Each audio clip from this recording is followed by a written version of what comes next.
রোগের লক্ষণ অনেকগুলো থাকলেও আহ, রোগ কিন্তু একটা। আমাদের যে পেশেন্টটা নিয়ে আমরা কথা বলবো, পেশেন্টটা যখন আমাদের কাছে আসে তখন উনি এর আগেও অনেক ডাক্তার দেখাইছিল যে ওনার মাথায় অস্থিরতা এতটুকুই বলে, আর কিছু বলে না। আমি দেখলাম যে মাথার অস্থিরতার অনেক ওষুধ তো সে খাইছে, কিন্তু মাথার অস্থিরতা কমে না। আমি বললাম যে আর কি সমস্যা বলেন আপনার।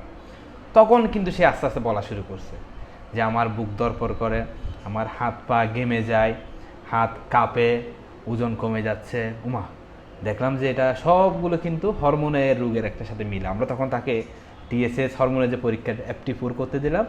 টিএসএস দেখলাম যে কম, FT4 বেশি। তার মানে তার কিন্তু থাইরোটক্সিকোসিস, যে যে রোগ কিন্তু একটা থাইরোটক্সিকোসিস। এটার লক্ষণে হচ্ছে কি মাথায় অস্থিরতা, বুক ধড়ফড় করা, হাত পা ঘামা, হাত পা কাঁপা, ওজন কমে যাওয়া, এগুলো সবগুলো কিন্তু রোগ। তো দেখা যাচ্ছে আমরা ওনাকে যে একটা